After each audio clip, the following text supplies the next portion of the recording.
வணக்கம் மக்களே, இன்னைக்கு நம்ம பார்க்க போற படம் 12 இயர்ஸ் எ ஸ்லீவ். ஸ்லீவ்னா அடிமைன்னு அர்த்தம். 1950க்கு முன்னாடி 12 வருஷம் அடிமையா இருந்து ரிலீஸ் ஆனதுக்கு அப்புறம் சாலமன் இந்த புக்கை எழுதியிருக்காரு. இந்த படத்துல அடிமைகளை நெஞ்ச உழுக்கிற அளவுக்கு கொடுமை பண்ணிருப்பாங்க. 12 வருஷம் காத்திருந்து ஹீரோ எப்படி விடுதலை ஆகுறாருன்ற கதையை பார்க்கலாம் வாங்க. இது ஒரு ட்ரூத் ஸ்டோரி. இந்த படத்துல ஹீரோடைய பேரு சாலமன். சாலமனோட ஒரு 30 பேர் நின்னுட்டு இருக்காங்க. எதிர்த்தாப்புல ஒருத்தர் கரும்பு வெட்ட சொல்லி தந்துட்டு இருக்காரு. எல்லாரும் கரும்பு வெட்ட போக முதலாளி பார்த்துட்டு இருக்காரு. அதுக்கப்புறம் படுக்கிறாங்க, சாப்பிடுறாங்க. இதுதான் ஹீரோவுடைய ரொட்டீனான வாழ்க்கை. ஒரு நாள் குச்சி சீவிட்டு அன்னைக்கு நைட்டு ஒரு பேப்பர்ல எழுத பாக்குறாரு. சரியா எழுத முடியாததுனால கோவப்பட்டு அந்த குச்சி தூக்கி போடுறாரு. அதுக்கப்புறம் எல்லாரும் படுத்து தூங்கிட்டு இருக்காங்க. படுக்கிறதுக்கு கூட சரியான இடம் கொடுக்காம ஆட்டு மந்தையில இருக்கிற மாதிரி முதலாளிங்க வச்சிருக்காங்க. அப்ப சாலமன் கண் முழிச்சிட்டு திரும்புறாரு. அப்ப பக்கத்துல இருந்த பொண்ணு ஹீரோவை கட்டி பிடிச்சி 2 பேரும் ஒண்ணு சேர்றாங்க. இவங்களுக்கு வேற வழியே இல்லாததுனால கூட்டத்திலேயே இப்படி செய்ய வேண்டிய நிலைமை. அப்படியே டைட்டில் போட்டு படத்தை ஸ்டார்ட் பண்றாங்க. யாரோ ஒரு ஆள் வயலினை வாசிச்சுட்டு இருக்க பார்ட்டி செலிப்ரேட் பண்ணிட்டு இருக்காங்க. பார்ட்டி முடிஞ்சு எல்லாரும் கை தட்ட ஹீரோவை காமிக்கிறாங்க. இந்த படத்துல ஹீரோ ஒரு வயலின் ஆர்டிஸ்ட். அடுத்து 2 பசங்களையும் படுக்க வச்சுட்டு ஒய்ஃப் கிட்ட ரொமான்டிக்கா பேசிட்டு இருக்காரு. அப்ப ஒய்ஃப் சொல்றாங்க, நான் 3 வாரம் எங்க அம்மா வீட்டுக்கு போறேன், நீங்க எப்படி தனியா இருக்க போறீங்கன்னு கேட்க காலையில ஒய்ஃப் பசங்களை இட்டுக்கிட்டு குதிரை வண்டியில கிளம்புறாங்க. ஹீரோவும் வழி அனுப்பி வைக்கிறாரு. அடுத்த சீன்ல ஹீரோ ஒரு பார்க்ல நடந்து வர அப்போ ஒருத்தர் கூப்பிட்டு ஹீரோவை புகழ்ந்துட்டு 2 பேருக்கு இன்ட்ரோடியூஸ் பண்ணி வைக்கிறாரு. அப்ப அதுல ஒருத்தர் உங்க கிட்ட தனியா பேசணும்னு சொல்ல தனியா பேசிட்டு இருக்காங்க. நாங்க 2 பேர் மெஜிஷியன், சர்க்கஸ்ல மேஜிக் பண்ணிட்டு இருக்கோம். இப்ப எங்களுக்கு மியூசிக் வாசிக்கிறவங்க தேவைப்படுது, நீங்க வரீங்களா? நல்ல சம்பளம் கொடுக்குறோம். 2 வாரம் கழிச்சு ரிட்டர்ன் வரதுக்கும் சம்பளம் கொடுத்துறோம்னு சொல்ல வெல்கம் டு வாஷிங்டன் 2 பேரும் சாலமனை கூட்டிட்டு போறாங்க. பார்ட்டி முடிஞ்சதுக்கு அப்புறம் சாலமன் கிட்ட 2 பேரும் பேசிட்டு இருக்காங்க. நீங்க சூப்பரா வாசிக்கிறீங்க, இந்த வாரம் நல்ல வருமானம் கிடைச்சிருக்கு, இந்தாங்க உங்க சம்பளம்ட்டு கொடுக்க மாச கணக்குல வேலை செஞ்சா கூட இந்த சம்பளம் கிடைக்காதுன்னு ஹீரோ சொல்லிட்டு இருக்க சரக்கு அடிக்கிறாங்க. அடுத்த சீன்ல யாரோ ஒரு ஆள் படுத்துட்டு இருக்க மாதிரி காமிக்கிறாங்க. கொஞ்ச நேரம் கழிச்சு தான் அது சாலமன்னு தெரியுது. திருன்னு முழிச்சுக்கிட்டு என்ன நடந்ததுன்னு நினைச்சு பார்த்துட்டு இருக்காரு. பார்ட்டியில சரக்கு அடிச்சதுனால ஹீரோ மட்டி ஆயிட்டாரு. அதுக்கப்புறம் கூட்டிட்டு வந்தவங்க 2 பேரும் ஹீரோவை வித்துட்டு போயிட்டாங்க போல. ஹீரோவும் சங்கிலியை இழுத்து கிடக்க ஒருத்தவன் டோர் ஓபன் பண்றான். எழுந்துட்டியான்னு கேட்க ஹீரோ எழுந்து நின்னு, என் பேரு சாலமன், நான் நியூயார்க்கு சேர்ந்தவன், என்னுடைய மனைவியும் பசங்களும் அங்கதான் இருக்காங்க, நான் ஒரு சுதந்திரமான மனிதன், என்ன நீங்க கட்டி போடக்கூடாது, என்ன நீங்க ரிலீஸ் பண்ணலன்னா உங்களுக்கு தண்டனை வாங்கி தருவேன், அப்போ உன் பேப்பர்ஸ் எங்க காட்டுன்னு கேட்டு ஹீரோவுடைய அடையாளத்தை மாத்துறாங்க. நீ இப்ப யார் தெரியுமா? நைஜீரியாவில இருந்து ஓடி வந்த அகதி, நீ ஒரு நீக்ரோ அடிமைன்னு சொல்லி அடிக்கிறானுங்க. ஹீரோ அழுதுகிட்டே கீழே விழுந்து என்ன காப்பாத்துங்கன்னு கத்திட்டு இருக்காரு. நாள் கணக்கா சாப்பாடு தண்ணி இல்லாம வச்சிருக்கானுங்க போல. மறுபடியும் ஹீரோ ஜன்னலை பார்த்து காப்பாத்துங்கன்னு கத்திக்கிட்டு இருக்காரு. அதுக்கப்புறம் ஹீரோ சைலண்டா உட்காந்துட்டு இருக்க மறுபடியும் கதவு திறக்கிற சத்தம். உள்ள வந்தவன் சாப்பாடை வச்சுட்டு ட்ரெஸ் மாத்திக்க சொல்லிட்டு கிளம்புறான். ஹீரோ கோவத்துல சாப்பாடை எட்டி உதைக்கிறான். ஹீரோவை மட்டும்தான் அடிச்சு வச்சிருக்காங்கன்னு பார்த்தா இன்னும் 2 பேரும், அது இல்லாம ஒரு சின்ன பையனை அடிச்சு வச்சிருக்காங்க. அப்ப 3 பேரும் பேசிக்கிறாங்க. அப்ப சாலமன் என்ன 2 பேரும் இங்க இட்டுட்டு வந்து விட்டுட்டாங்கன்னு சொல்லிட்டு இருக்க, இன்னொருத்தவன் கடன் பட்டதுனால என்ன இங்க பிடிச்சி வச்சிருக்காங்க, நான் பணத்தை திருப்பி கொடுத்துட்டேன்னா என்னை விட்டுட்டு வாங்கன்னு சொல்றான். அதே நேரம் அந்த சின்ன பையனுடைய அம்மா அங்க வந்து பாசத்துல பையனை கட்டி பிடிக்கிறாங்க. சின்ன பையனுடைய அம்மாவையும் பொண்ணையும் பிடிச்சி வச்சுட்டானுங்க போல. அவங்களும் அடி வாங்கிட்டு இருக்காங்க. அதுக்கப்புறம் வண்டியில ஒரு இடத்துக்கு கூட்டிட்டு போய் தங்க வைக்கிறானுங்க. அங்கேயும் எதுவும் பேசக்கூடாதுன்னு மிரட்டிட்டு இருக்கானுங்க. அமைதியா உட்காந்துட்டு இருக்க சாலமன் கூட இருக்கிறவன் சொல்றான், நீ உயிரோட இருக்கணும்னா இவங்க சொல்றத மட்டும்தான் கேட்கணும், உனக்கு எழுத படிக்க தெரியும்னு யாருக்கிட்டையும் சொல்லிடாத, சொன்னா உன் உயிர் இருக்காது. அப்போ ஒருத்தவன் மேல இருந்து கீழே வந்து வாயில கட்டி வச்சதை அவுத்துட்டு பேசக்கூடாதுன்னு சொல்லிட்டு மேல போயிடுறான். அதுக்கப்புறம் 3 பேரும் சண்டை போட்டு தப்பிச்சு போயிடலான்னு பேசிட்டு இருக்கானுங்க. பக்கத்துல இருந்தவன் தப்பிக்கணும்னு நினைச்சா கொன்னுடுவாங்க, அதுக்கு அவங்க சொல்றத செஞ்சுட்டு உயிரோடவாவது இருக்கலாம். அடுத்த சீன்ல சைலண்டா ஒருத்தவன் இறங்கி வரான். அம்மாவை எழுப்பி சிலுமிஷம் பண்ண பார்க்க சாலமன் கூட இருந்தவன் மேல கைய வைக்க ஒரே குத்தி சாவடிச்சிடுறான். மறாவது நாள் செத்தவன் ஆத்துல தூக்கி போட்டுட்டு வருத்தப்பட்டுட்டு ஹீரோ நின்னுட்டு இருக்கான். கூட இருக்கிறவன் இப்படி இருக்கிறதுக்கு நம்ம செத்தே போயிடலான்னு போயிட்டு இருக்கான். அடுத்து ஹீரோ கூட இருந்தவனை எனக்கு சொந்தம்னு சொல்லி பேப்பர் காமிச்சு கூட்டிட்டு போயிடுறான். ஒய்ஃப் ஊருக்கு போறதுக்காக ஃப்ரெண்டு கடையில பேக் வாங்குறத நினைச்சிட்டு இருக்காரு. அப்போ ஒருத்தவன் டைரி எடுத்துட்டு வந்து பேரை படிக்கிறான். எல்லா அடிமைகளும் எழுந்து நிக்கிறாங்க. அப்ப ஹீரோ இவங்க வச்ச பேரை வச்சு கூப்பிடும் போது உட்காந்துட்டே இருக்கான். அப்ப பேரை படிச்சவன் கிட்ட வந்து எழுந்து நிக்க மாட்டியான்னு கேட்க ஹீரோ அது ஏன் பேர் இல்லைன்னு சொல்றான். கன்னத்திலே பளிர்னு ஒண்ணு வச்சு அசிங்கமா பேச குதிரை வண்டியில போயிட்டு இருக்காங்க. அடுத்து லேடிஸ் ஜென்ஸ்ன்னு பார்க்காம அம்மனமா ஒரே இடத்த குளிக்க வைக்கிறானுங்க. சந்தையில மாடு விற்கிற மாதிரி மனுஷங்களை ரேட்டு பேசி வித்துட்டு இருக்கானுங்க. சாலமன் கூட வந்த 2 சின்ன பசங்களுடைய அம்மாவை ஒருத்தன் ரேட்டு பேசி வாங்கிடுறான். அம்மாவும் என் பசங்களை வாங்கிக்கோங்கன்னு கெஞ்சி அழறாங்க. அப்ப அந்த சின்ன பையனை ஜம்ப் பண்ண சொல்லி $600 சொல்லி பக்கத்துல இருந்தவங்க கிட்ட வித்துடுறான். அம்மாவை வாங்கினவன் அந்த புரோக்கரை கூப்பிட்டு அந்த சின்ன பொண்ணையும் என்கிட்ட கொடுத்துருங்க, ரேட்டு மட்டும் பார்த்து சொல்லுங்கன்னு சொல்றான். புரோக்கரும் நான் அந்த பொண்ணை விற்கிறதா இல்லைன்னு சொல்ல அம்மா கதறி அழுகுறாங்க. உடனே புரோக்கர் அம்மாவை எட்டி உதைச்சு வச்சு கூட்டிட்டு போக சொல்றான். அம்மா கதறிக்கிட்டே இருக்க வெளியில இழுத்துட்டு போறானுங்க. அப்ப சாலமன் வயலின் வாசிச்சிட்டு இருக்காரு. அங்க கட் பண்ணி எஜமான வீட்டுக்கு வண்டியில போயிட்டு இருக்காங்க. அப்ப எஜமானி வெளியே வந்து 2 பேர் தானே வாங்கிட்டு வந்தீங்க, ஏன் அவ அழுதுட்டு இருக்கான்னு கேட்க, அவ குழந்தைய விட்டு பிரிஞ்சுட்டா, முதல்ல இவங்களுக்கு சாப்பாடு கொடுங்க, அதுக்கப்புறம் நாளைக்கு மில்லுக்கு கூட்டிட்டு போயிட்டு வேலை கொடுங்க சொல்லிட்டு எஜமானன் வீட்டு உள்ள போறாரு. உடனே 2 பேரையும் இறங்க சொல்ல அம்மா அழுதுகிட்டே இருக்காங்க. அப்ப எஜமானி சொல்றா, கவலைப்படாத, இன்னும் கொஞ்ச நாள்ல உங்க பசங்களை மறந்துடுவேன். அடுத்த சீன்ல அங்க இருக்க சீஃப் கார்பெண்டர் எல்லா அடிமைகளையும் நிக்க வச்சு புது அடிமைகளை வெல்கம் பண்ணி கை தட்டுறாங்க. எல்லா அடிமைகளும் சோகமா கை தட்டிட்டு இருக்க மரத்தை வெட்டிட்டு இருக்காங்க. சீஃப் கார்பெண்டர் ஒரு சைக்கோ போல பாட்டு பாடிக்கிட்டே டான்ஸ் ஆடிட்டு இருக்கான். அடிமைகளும் வேலை செஞ்சுட்டு இருக்காங்க. ஹீரோவும் சோகமும் கோபமும் கலந்த வெறியோட மரத்தை வெட்டிட்டு இருக்கான். வெட்டின மரத்தை எடுத்துட்டு போயிட்டு கட் பண்ணிட்டு இருக்காங்க.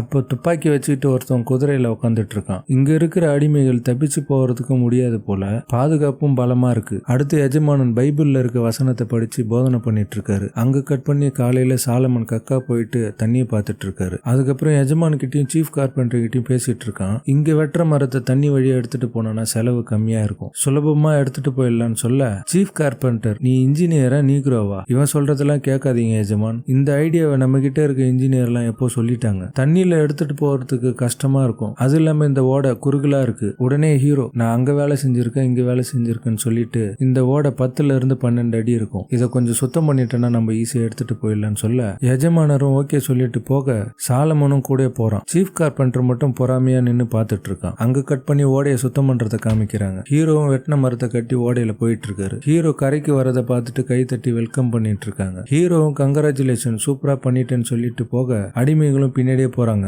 சீஃப் கார்பெண்டர் மட்டும் நின்னு முறைச்சு மரத்தை பார்த்துட்டு இருக்கான். அடுத்து எஜமான் ஹீரோவை கூட்டிருப்பார் போல. ஹீரோ போய் நிக்க எஜமான் வயலினை ஹீரோவுக்கு கிஃப்டா கொடுக்கறாரு. அம்மா குழந்தைங்களை நினைச்சு அழுதுட்டு இருக்க ஹீரோ சாப்பிட்டுட்டு இருக்கான். அப்ப ஹீரோ டென்ஷன் ஆகி ஏன் அழுதுட்டு இருக்குன்னு கத்தி கேக்குறான். அம்மா, என் பசங்களை நினைச்சு நான் அழுதுட்டு இருக்கேன், உனக்கு என்ன உன் பசங்க மேல உனக்கு பாசம் இருந்தா நீயும் அழுதுட்டு இருந்திருப்ப. அப்ப ஹீரோ கோவமா வலியோட சொல்றான், எனக்கும் என் பசங்க மேல பாசம் இருக்கு, சுதந்திரத்துக்காக இந்த வலியோட காத்துட்டு இருக்கேன், என்னைக்காவது ஒரு நாள் நான் சுதந்திர மனிதனா ஆயிடுவேன். அம்மா மறுபடியும் பிள்ளைங்களை நினைச்சு அழுதுட்டே இருக்காங்க. அடுத்த சீன்ல சாலமன் வேலை பார்த்துட்டு இருக்க சீஃப் கார்பெண்டர் அங்க வந்து நீ சரியா அடிச்சிட்டு இருக்கியான்னு கேட்டுட்டு இருக்கான். நான் சரியா தான் அடிச்சிட்டு இருக்கேன், நீங்க அங்க இருந்து பார்க்கும்போது உங்க பார்வையில ஏன்னா தப்பா தெரியலாம். சீஃப் கார்பெண்டருக்கும் வந்து நீ என்னுடைய அடிமடா, நீ எனக்கு பதில் சொல்றியான்னு எட்டி உதைக்கிறான். நான் சொன்னபடிதான் செய்யணும், இன்னைக்கு நீ ஓய்வு எடுக்காம இது ஃபுல்லா முடிக்கிற. ஹீரோவும் பயந்துகிட்டு சுத்தி எடுக்க பின்னாடி அம்மாவை 2 பேரும் இழுத்துட்டு போறானுங்க. ஹீரோ நின்னு பாத்துட்டு இருக்காரு. அடுத்து அம்மா சாலமன் கிட்ட அவளுடைய கதையை சொல்லிட்டு இருக்கா. நானும் ஒருத்தவங்க கிட்ட அடிமையா தான் இருந்தேன், அங்க இருந்த எஜமானன் என்னை பிடிச்சு போய் என்ன கல்யாணம் பண்ணிக்கிட்டாரு. அங்க எனக்கு வேலை செய்ய 4 பேர் இருந்தாங்க. என் ஹஸ்பண்ட் உடம்பு சரியில்லாம இறந்துட்டாரு. அதுக்கப்புறம் முதல் மனைவி எஜமானி ஆயிட்டா. என்னையும் என் பசங்களையும் பொய்யான டாக்குமெண்ட் ரெடி பண்ணி வித்துட்டா. அடுத்த சீன்ல சாலமன் ஆணி அடிச்சிட்டு இருக்க கார்பெண்டர் அங்க வரான். நான் உன்னை அந்த வேலை தானே பார்க்க சொன்னேன், இப்ப ஏன் இதை பண்ணிட்டு இருக்க? சாலமனும் கூடிய சீக்கிரம் அந்த வேலையை முடிச்சிருவேன் சார் சொல்ல, சீஃப் கார்பெண்டர் ஏற்கனவே சாலமன் மேல இருக்க காண்டால அங்க அடிச்சு வச்சிருக்க உட்டை எட்டி உதைச்சு சரியா பண்ண மாட்டியான்னு கோவமா கத்திட்டு இருக்கான். சாலமனும் கோவப்பட்டு கோவமா பேசுறான். நீங்க சொன்னபடிதான் செஞ்சிருக்கேன், அப்படி அது தப்புன்னா நீங்க சொன்னதுதான் தப்பு. கோவமா பேசுறான். கார்பெண்டர் உனக்கு என்ன தைரியம் சொல்லி ஹீரோ கிட்ட வரான். நீ ஒரு அடிமடா, என்ன தைரியம் உனக்கு? ஹீரோ கிட்ட வந்து ட்ரெஸ்ஸை கைட்ட சொல்றான். ஹீரோவும் ட்ரெஸ்ஸை கைட்ட முடியாதுன்னு சொல்ல 2 பேருக்கும் சண்டை வருது. அப்ப சாலமன் கார்பெண்டரை போட்டு அடிச்சிடுறான். மன்னிப்பு கேளுன்னு சாலமன் கார்பெண்டரை பார்த்து கேட்க, இந்த இடத்த காவல் காக்கிறவன் குதிரையில வந்து என்ன நடக்குது எங்கன்னு கேக்குறான். அப்ப கார்பெண்டர் இந்த சண்டை என்ன முடியலன்னு சொல்லி போறான். குதிரையில இருக்கிறவன், நீ நல்லா கேட்டுக்க, இந்த இடத்த விட்டு நீ போகணும்னு நினைச்சனா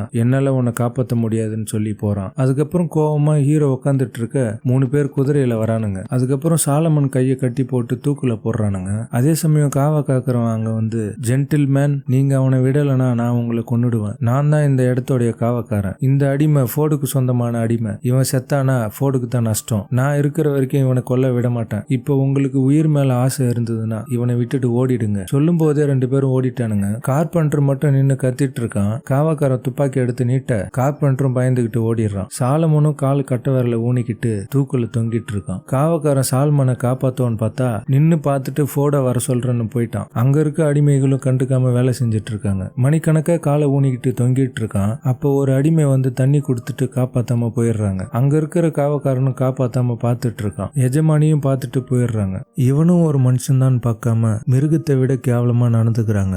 ஈவு, இரக்கம், பரிவு, பாசம் எதுவுமே இல்லாத மனுஷங்களாம் அந்த காலத்துல இருந்திருக்காங்க. காலையில இருந்து சாயந்தரம் வரைக்கும் அந்த தூக்கு கயிறோட காலை ஊனிக்கிட்டு நின்னுட்டு இருக்கான். இந்த விஷயத்தை கேள்விப்பட்ட ஃபோர்டு வேகமா குதிரை குதிரையில வந்து கைத்த கத்தியால வெட்ட சாலமன் ஃபோர்டோட வீட்டை படுத்துட்டு இருக்கான். ஃபோர்டும் துப்பாக்கியை வச்சுக்கிட்டு வீட்டை சுத்தி சுத்தி வந்துட்டு இருக்காரு. அப்ப படுத்துட்டு இருக்க சாலமன் கிட்ட ஒரு விஷயம் சொல்றான். சீஃப் கார்பெண்டர் இங்கதான் சுத்திட்டு இருக்கான். அவன் உன்னை கொல்லணும்னு ரொம்ப வெறியா இருக்கான். அவன் உன்னை கொல்ல வரானா நீயும் பதிலுக்கு எதனா பண்ணுவ. நான் என்ன சொல்ல வரேன்னா, எட்வின்ட்டு எனக்கு ஒரு ஃப்ரெண்ட் இருக்கான். அவன்கிட்ட நான் கடன் வாங்கியிருக்கேன். அந்த கடத்துக்கு பதிலாக உன்னை அங்க இட்டு போய் விட்டுடுறேன். நீ அங்க போயிட்டுனா உன் உயிருக்கு ஆபத்து இருக்காது, அவன் பாத்துக்குவான். ஆனா அவன் மோசமான ஆளு, எனக்கும் வேற வழி தெரியலன்னு சொல்ல துப்பாக்கி வச்சுக்கிட்டு வீட்டை மறுபடியும் சுத்தி வந்துட்டு இருக்கான். அப்ப சாலமன் ஃபோர்டை கூப்பிட்டு, நான் ஒன்னும் அடிமை இல்லை, இங்க வரத்துக்கு முன்னாடி நானும் சுதந்திரமான மனிதன் தான் சொல்லிக்கிட்டே ஃபோர்டு கையை பிடிக்கிறான். ஃபோர்டு கையை ஒதுறிட்டு, நான் உன் உயிரை காப்பாற்றணும்னு நினைக்கிறேன், அது இல்லாம நான் கடன் பட்டதை தீக்கணும். அங்க கட் பண்ணி ஃபோர்டோடைய ஃப்ரெண்ட் எட்வினை காமிக்கிறாங்க. எல்லா அடிமையும் நிக்க வச்சு பேசிட்டு இருக்கான். முதலாளி சொல்றத அடிமைகள் கேட்கணும். முதலாளிகள் கடவுளுக்கு நிகரானவங்க.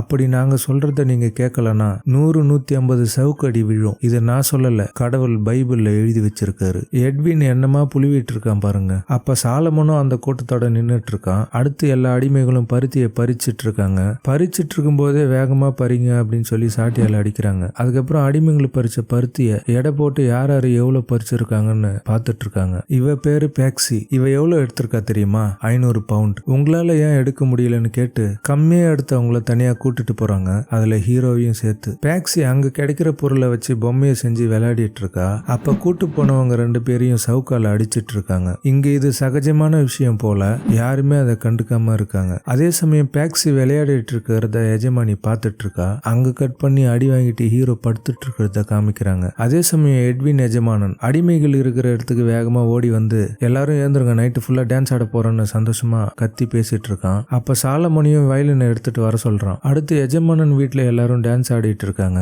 சாலமன் வயலின் வாசிச்சுட்டு இருக்காரு. எஜமானன் கை தட்டிக்கிட்டே வேகமா ஆடுங்க ஆடுங்கன்னு சொல்லிட்டு இருக்க, இது எஜமானிக்கு பிடிக்கல போல. கோவமா போய் சரக்கு பாட்டில் எடுத்து பேக்சி மூஞ்சில அடிச்சுட்டு, இவளை வித்துடு, இவ வானான எஜமானன் கிட்ட சொல்லிட்டு இருக்கா. இல்ல, இவ வேகமா வேலை செய்யற அடிமை, இவ கிடைச்சது ஒரு பொக்கிஷன் சொல்லிட்டு இருக்க, இவளை நீ விக்கலனா எங்க அம்மா வீட்டுக்கே போறேன்னு சொல்ல, இத பத்தி இதுக்கப்புறம் நீ பேசணும்னா ஃபர்ஸ்ட் ஒன்னதான் வெளியே அனுப்புவோம்னு சொல்ல எஜமானி சோகமா உள்ள போறாங்க. அதுக்கப்புறம் எஜமானன் என் மூடு கெட்டுடக்கூடாது, வேகமா ஆடுங்கன்னு சொல்ல அடிப்பட்ட பேக்சியை இழுத்துட்டு போறாங்க. மத்தவங்களாம் ஆடிட்டு இருக்காங்க. அடுத்த நாள் காலையில எல்லா அடிமைகளும் வயல்ல பருத்தி பறிச்சிட்டு இருக்காங்க. அங்க எஜமானன் குதிரையில இருந்துகிட்டே எல்லாரையும் சாட்டியால அடிச்சிட்டு இருக்கான். அதுக்கப்புறம் எல்லா அடிமைகளும் வேலை முடிஞ்சு வந்துட்டு இருக்காங்க. அப்ப எஜமானி சாலமனை கூப்பிட்டு, அப்ப லிஸ்ட் கொடுத்து இதை வாங்கிட்டு வரணும், போகும்போது டேக போட்டுட்டு போன்னு சொல்ல சாலமனும் சரின்னு சொல்றான். மறுபடியும் எஜமானி, உனக்கு எழுத படிக்க தெரியுமா? சாலமன் தெரியாதுன்னு சொல்றான். அடிமைகளுக்கு திறமை இருக்குன்னு தெரிஞ்சதுன்னா 100 சவுக்கடின்னு சொல்ல ஹீரோ போயிட்டு இருக்கான். கொஞ்சம் தூரம் போனதுக்கு அப்புறம் யாரும் இல்லாததுனால நின்னு யோசிக்கிறான். இங்க இருந்து தப்பிச்சு ஓட போறான் போல.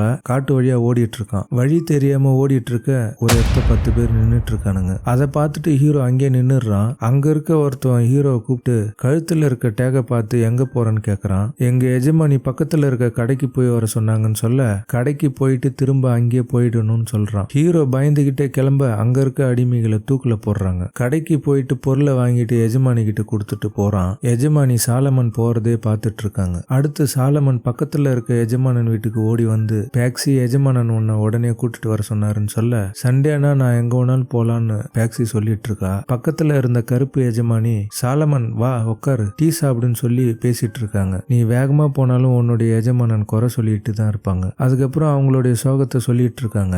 நானும் இங்க அடிமையா தான் இருந்தேன், என்னுடைய எஜமானன் செக்ஸுக்காக என்ன கல்யாணம் பண்ணிக்கிட்டாரு, இப்ப அந்த சவுக்கு அடியெல்லாம் என்னால வாங்க முடியாதுன்னு சொல்லிட்டு இருக்க எட்வின் எஜமானன் சரக்கு அடிச்சிட்டு இருக்காரு. அப்ப பேக்சியும் சாலமனும் நடந்து வந்துட்டு இருக்கும் பொழுது சாலமன் பேக்சியை போன்னு சொல்லிடுறான். அதை பார்த்த எஜமானன் ஹீரோவை கூப்பிட்டு, என்ன பேசிட்டு இருந்தீங்க, என்னை பத்தி என்ன பேசுனீங்கன்னு சாலமனை அதட்டிட்டு இருக்கான். சாலமனும் எதுவும் பேசலன்னு சொல்ல எஜமானன் சாலமனை அடிக்க போறான். சாலமனும் ஓடுறான். சாலமனை பிடிக்க முடியாத எஜமானன் தடிக்க கீழே விழ, இன்னைக்கு சண்டே, புனிதமான நாள், உன்னை அடிக்க மாட்டேன்னு சொல்லி தூக்கி விட சொல்றான். எஜமானன் சொன்னதை நம்பி கை கொடுத்த ஹீரோ கையை பிடிச்சி அடிக்க ஆரம்பிக்கிறான். உடனே அங்க வந்த எஜமானி, இங்க என்ன நடக்குது, உங்களால அவளை பார்க்காம இருக்க முடியாதா சொல்லி திட்டிட்டு இருக்க எஜமானன் போயிடுறான். அடுத்து நடு ராத்திரி நிலாவை காமிக்கிறாங்க. அடிமை இருக்கிற இடத்துக்கு எஜமானன் வரான். அப்ப ஹீரோவும் மூச்சிட்டு இருக்கான். சத்தம் போடாம பேக்ஸியை வெளியில கூட்டிட்டு போயிடுறான். அதுக்கப்புறம் என்ன நடந்திருக்குன்னு உங்களுக்கு புரியும்னு நினைக்கிறேன். அங்க கட் பண்ணி சாலமன் எஜமானிக்கு பொருள் வாங்கிட்டு இருக்காரு. கடைக்காரன் பேப்பரை எடுத்து வைக்கும் போது சாலமன் அதை பார்த்து யோசிச்சுட்டு இருக்கான். அதுக்கப்புறம் காட்டுக்கு நடுவுல வந்துட்டு இருக்க எஜமானி வாங்கிட்டு வர சொன்ன பேப்பரை ஒரு பேப்பரை எடுத்து பாக்கெட்ல வச்சுக்கிறான். அங்க கட் பண்ணி பண்ணி எல்லா அடிமைகளும் டான்ஸ் ஆடிட்டு இருக்க எஜமானன் உட்காந்து பார்த்துட்டு இருக்கான். அப்ப எஜமானி உள்ள வந்து சாப்பிடறதுக்கு எல்லாருக்கும் கொடுங்கன்னு சொல்லி கொடுக்க சொல்றா. பேக்ஸி கிட்ட போகும்போது பேக்ஸிக்கு மட்டும் கொடுக்காதீங்கன்னு சொல்றா. பேக்ஸியும் சிவனேன்னு நின்னுட்டு இருக்க எஜமானன் கிட்ட சொல்றா, பாத்தீங்களா சாப்பிட கொடுக்க வேணான்னு சொன்னதுக்கே என்ன முறைக்கிறா. இவங்க எல்லாரையும் அடிமை மாதிரியே நடத்துறீங்க. என்னைக்காவது ஒரு நாள் நம்ம தூங்கும்போது கல்லு தூக்கி போட்டு நம்மள கொன்னுடுவாங்க. இப்பவே நீங்க ஏதாவது செஞ்சாகணும்னு சொல்ல பேக்ஸி எஜமானன் வெளியே கூட்டிட்டு போறான். உள்ள இருக்க அடிமைகளை மிரட்டி சாப்பிட சொல்லிட்டு இருக்காங்க. இந்த மக்கள் சாப்பிடுறதுக்கு கூட சுதந்திரமா சாப்பிட முடியாம நின்னுட்டு இருக்காங்க. அடுத்து சாலமன் படுத்து தூங்கிட்டு இருக்க பேக்ஸ் வந்து எழுப்புறா. இந்த மோதிரம் உனக்கு தான். இதை நான் எஜமானி கிட்ட இருந்து திருடிட்டு வந்தேன். இதை வச்சுக்கிட்டு எனக்கு ஒரு ஹெல்ப் பண்ணணும்னு சொல்றா. சாலமனும் என்னன்னு கேட்க தண்ணி இருக்கிற இடத்துக்கு என்ன கூட்டிட்டு போய் என்னுடைய கழுத்தை பிடிச்சி நான் சாகிற வரைக்கும் தண்ணியில முக்கணும். அதுக்கப்புறம் என்ன கண்காணாத இடத்த புதைச்சிடு. சொல்லிட்டு இருக்கும்போது சாலமன் முடியாதுன்னு சொல்றான். நான் யோசிச்சுதான் முடிவு எடுத்திருக்கேன்னு பேக்ஸி சொல்ல மன கஷ்டத்தால இப்ப பேசிட்டு இருக்க, வேற ஒண்ணும் இல்ல. உன்னால எப்படி இப்படி ஒரு கேவலமான முடிவு எடுக்க தோணுச்சு. அதுக்கப்புறம் பேக்ஸி அழுதுகிட்டே சாலமன் கிட்ட பேசிட்டு இருக்க சாலமன் முடியாதுன்னு சொல்லி படுத்துறான். அங்க கட் பண்ணி பருத்தி செடியில புழு மேயறத காமிக்கிறாங்க. புழுவால விவசாயம் பாதிச்சிச்சு போல. அடிமைகள் பருத்தி பறிச்சிட்டு இருக்க எஜமானன் புலம்பிட்டு இருக்காரு. அதுக்கப்புறம் எல்லா அடிமைகளும் இட்டுட்டு போய் இன்னொரு எஜமான் கிட்ட விடுறாரு. அதுக்கப்புறம் எட்வின் எஜமான் அடிமைகளை பார்த்து இங்க எதுவும் உங்களால எந்த பிரச்சனையும் வரக்கூடாதுன்னு சொல்லி மிரட்டிட்டு இருக்கான். அடுத்து ஸ்டார்டிங்ல சாலமன் கரும்பு வெட்டினதுல இருந்து காமிக்கிறாங்க. அடுத்து ஒரு நாள் சாலமன் யோசிச்சுக்கிட்டே புது எஜமான் வீட்டு படிக்கட்டுல நின்னுட்டு இருக்க வீட்டுல வேலை செய்றவன் இங்க நிக்க கூடாது நீ போ அப்படின்னு சொல்றான். உடனே புது எஜமான் வெளியே வந்து உன் பேரு சாலமன் இல்ல, கரும்பு வெட்ட கத்துக்கிட்டியான்னு கேட்டுட்டு உனக்கு எழுத படிக்க தெரியுமா? சாலமன் தெரியாதுன்னு சொல்ல உனக்கு வயலின் வாசிக்க தெரியும்ல, என் ஃப்ரெண்டோடைய வீட்டுல அடுத்த வாரம் ஃபங்க்ஷன் நடக்க போகுது, நீ அங்க போகணும், அங்க சம்பாதிக்கிற காசை நீயே வச்சுக்கோன்னு சொல்ல ஃபங்க்ஷன்ல எல்லாம் டான்ஸ் ஆடிட்டு இருக்காங்க. அப்ப சாலமனும் கூட 2 பேரும் வயலின் வாசிச்சுட்டு இருக்காங்க. அங்க கட் பண்ணி எல்லா அடிமைகளும் சோகமா நடந்து போயிட்டு இருக்காங்க. மறுபடியும் எட்வின் எஜமானன் கிட்டே வந்திருக்காங்க. இப்ப என் வயல்ல பருத்தி நல்லா வளர்ந்துருக்கு, எல்லாரும் போயிட்டு வேலையை பாருங்கன்னு சொல்ல பேக்ஸியை காமிக்கிறாங்க. நல்லா அடி வாங்கியிருப்பா போல, கண்ணெல்லாம் ரெட்டா இருக்கு. அதே சமயம் எஜமானன் ஒரு குழந்தைய கொஞ்சிக்கிட்டே போறான். அந்த குழந்தை பேக்ஸிக்கும் இவனுக்கும் பிறந்த குழந்தையா இருக்கும்னு நினைக்கிறேன். அதுக்கப்புறம் எல்லா அடிமைகளும் பருத்தி பறிச்சிட்டு இருக்க வேலை முடிஞ்சு யார் எவ்வளவு பறிச்சாங்கன்னு அளந்துட்டு இருக்காங்க. இந்த டைமும் சாலமன் கம்மியா பறிச்சிருக்கான் போல.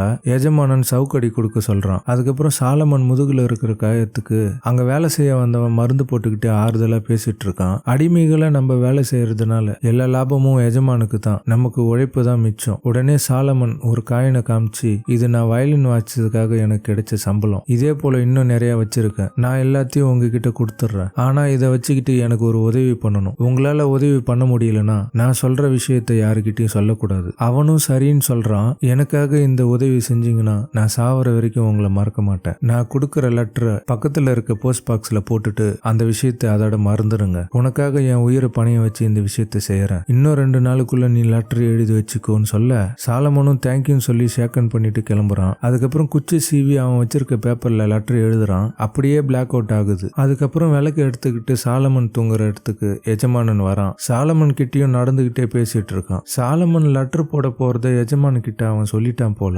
எஜமானன் அதை பத்தி கேட்டுட்டு இருக்காரு. அப்ப சாலமன் சொல்றான், எனக்கு எழுத படிக்க தெரியாது, அது இல்லாம பேப்பரும் இங்கும் இல்லாம எப்படி லெட்டர் எழுத முடியும்? அவன் பொய் சொல்றான் சார், அவன் ஒரு குடிகார பையன், உங்களை பத்தியே நிறைய என்கிட்ட சொல்லியிருக்கான். அது இல்லாம அவன் உங்ககிட்ட சூப்பர்வைசர் ஆக்குங்கன்னு கேட்டிருந்தான்ல, அவன் சூப்பர்வைசரா ஆகணும்னு சொல்லி தான் இந்த பொய்லாம் சொல்லிட்டு இருக்கான். சாலமன் சொன்னதை எஜமானன் நம்பிடுறான். அதுக்கப்புறம் சாலமன் எழுதின லெட்டரை அவனே எரிச்சிடுறான். அடுத்து பருத்தி காட்டுல வேலை செஞ்சுட்டு இருக்கும்போது ஒருத்தவன் கீழே விழுந்து இறந்துடுறான். இறந்தவனை அடக்கம் பண்ணிட்டு பாட்டு பாடிக்கிட்டே அஞ்சலி செலுத்திட்டு இருக்காங்க. ஹீரோ சோகமும் கோபமும் கலந்து வெறுப்புல பாட்டு பாடிட்டு இருக்கான். புரியாம இருந்தாலும் அந்த பாட்டு நல்லா இருக்கு. அடுத்த சீன்ல சாலமன் கூட புதுசா ஒரு ஆள் வேலை செஞ்சுட்டு இருக்கான். அவன் எஜமானனுக்கு கூலிக்கு வேலை செய்ய வந்திருக்கான். இவன் கொஞ்சம் நல்லவன், அதனால நல்லவன் வச்சுக்கலாம். வேலை செஞ்சுட்டு இருக்கும்போது எஜமானன் அங்க வந்து நல்லவனை ட்ரிங்க்ஸ் சாப்பிட்றேன்னு கேட்கறான். இல்ல நான் வேலையை பாக்குறேன் அப்படின்னு சொல்லிட்டு வேலையை பார்த்துட்டு இருக்கான். அதுக்கப்புறம் அடிமைகளை பத்தி பேச்சு வர அடிமைகளுக்கு சப்போர்ட் பண்ணி நல்லவன் பேசிட்டு இருக்க அதே சமயம் சாலமனும் வேலை செஞ்சுக்கிட்டே அதை கேட்டுட்டு இருக்கான். எஜமானன் நான் உங்களை காசு கொடுத்து வாங்கியிருக்கேன்னு சொல்றான். அப்பயும் அடிமைகளுக்கு நல்லவன் சப்போர்ட் பண்ணி பேசிட்டு இருக்க எஜமானன் போயிடுறான். அங்க கட் பண்ணி எஜமானன் பேக்ஸியை தேடிட்டு இருக்கான். பக்கத்துல வேலை செஞ்சுட்டு இருக்க அடிமைகளையும் மிரட்டி கேட்டுட்டு இருக்கான். எனக்கு தெரியாதுன்னு சொல்லிட்டு இருக்காங்க. அதுக்கப்புறம் பேக்ஸி எங்க போனான்னு தெரியல, வந்துட்டு இருக்கா. பேக்ஸி வரத்தை பார்த்த எஜமானன் பேக்ஸியை எங்க ஓட பார்த்தன்னு சொல்லி தள்ளிக்கிட்டு வரான். இன்னைக்கு சண்டே, அதனால பிரேயர் பண்ண போனான்னு சொல்றா. சாலமனும் எஜமானனை தடுக்க வர எஜமானன் சாலமனை அடிச்சிடுறான். அதுக்கப்புறம் பேக்ஸி சாலமன் அடிக்கிறத தடுத்து நான் எதுக்காக போனேன்னா இந்த சோப்புக்காக தான் போனேன். உங்க மனைவி எனக்கு சோப்பு கூட தரதில்ல. ஒரு நாளைக்கு நான் 500 பவுண்ட் பருத்தி எடுக்கிறேன். என் மேல வர ஸ்மெல்ல என்னால தாங்க முடியல. அதுக்காக தான் போனேன்னு அழுதுகிட்டே சொல்றா. பேக்சி சொன்னதை புரிஞ்சுக்காத எஜமானன், நீ போய் சொல்ற, உனக்கு தண்டனை உண்டுன்னு சொல்லி பக்கத்துல இருந்தவனை பேக்சிய ட்ரெஸ் இல்லாம மரத்துல கட்ட சொல்றான். அதுக்கப்புறம் எஜமானன் சாலமன் கிட்ட சாட்டியை கொடுத்து அடிக்க சொல்றான். சாலமனும் தயங்கிக்கிட்டே அடிக்கிறான். அதை எஜமானனும் எஜமானியும் பார்த்துட்டு இருக்காங்க. அப்ப எஜமானி சொல்றா, இவன் அடிக்கிற மாதிரியே நடிக்கிறான், இப்படித்தான் உங்களையும் ஏமாத்திட்டு இருக்காங்கன்னு எஜமானனை உசுப்பி விடுறா. உடனே எஜமானன் துப்பாக்கி எடுத்து சாலமனை மிரட்டுறான். அவன் சதை கிழியிற அளவுக்கு அடிக்கணும், இல்லனா இங்க இருக்க அடிமையை எல்லாரையும் கொன்னுடுவேன். அதுக்கப்புறமும் சாலமன் மெதுவா அடிக்க உடனே சாலமன் கிட்ட இருந்து சாட்டியை வாங்கி எஜமானன் சதையை கிழியிற அளவுக்கு அடிச்சிட்டு இருக்கான். சாலமன் அழுதுகிட்டே புலம்பிட்டு இருக்கான். என்னைக்காவது இந்த பாவத்துக்கு நீங்க மன்னிப்பு கேட்டே ஆகணும். தனக்கு சொந்தமான பொருளை என்ன வேணாலும் பண்ணலாம்னு எஜமானன் சொல்லிட்டு இப்பதான் எனக்கு மனசு நிம்மதியா இருக்குதுன்னு சொல்லிட்டு கிளம்புறான். அடுத்து பேக்சிக்கு மருந்து போட்டுட்டு இருக்க சாலமன் கண் கலங்கி நின்னுட்டு இருக்கான். அடுத்த நாள் சாலமன் நல்லவனுக்கு ஹெல்ப் பண்ணிட்டு இருக்கான். அதுக்கப்புறம் நல்லவனை பார்த்து நீங்க எந்த ஊருன்னு கேட்க நான் கன்னடான்னு சொல்றான். கன்னடாவில் 4-5 ஊர் பேர் சொல்லி நான் இங்கெல்லாம் போயிருக்கேன்னு சாலமன் சொல்ல, அப்ப எப்படி இங்க வந்தேன்னு நல்லவன் கேட்கறான். எனக்கு நியாயம் கிடைச்சிருந்தா நான் இங்க வந்திருக்க மாட்டேன்னு பயந்துகிட்டே எல்லா உண்மையும் சொல்றான். சாலமன் கதையை கேட்ட நல்லவன் சோகமாயிடுறான். எல்லாரும் சமன்னு சொல்லி எஜமான கிட்ட பேசினது எனக்கு ரொம்ப பிடிச்சிருந்தது. அதனால இந்த ஹெல்ப்பை உங்ககிட்ட கேட்கறேன். எனக்காக என்னுடைய நண்பருக்கு ஒரு லெட்டர் எழுத முடியுமா? நான் விடுதலை ஆவறதுக்கான பேப்பரை தயார் பண்ண சொல்லுங்க. இந்த உதவியை நீங்க செஞ்சீங்கன்னா இந்த உலகத்திலேயே நான் தான் சந்தோஷமான ஆளா இருப்பேன். உடனே எஜமானனும் அந்த இடத்துக்கு வரான். உனக்காக நான் லெட்டர் எழுதுறேன். எஜமான் வரதை பார்த்துட்டு அந்த கட்டையை கேட்கறான். அதுக்கப்புறம் நாட்கள் கடந்து போகுது. உட்காந்து சோகமா யோசிச்சுட்டு இருக்கான். ஒரு நாள் எப்பயும் வேலை செய்யற மாதிரி செஞ்சுட்டு இருக்காங்க. அப்போ ஒரு குதிரை வண்டி பின்னாடி வந்து நிக்குது. கோட்டு சூட்டு போட்டுக்கிட்டு குதிரை வண்டியில இருந்து இறங்கி வேலை செய்யறவங்க கிட்ட வந்துட்டு இருக்கான். இங்க யாரு சாலமன்னு கேட்க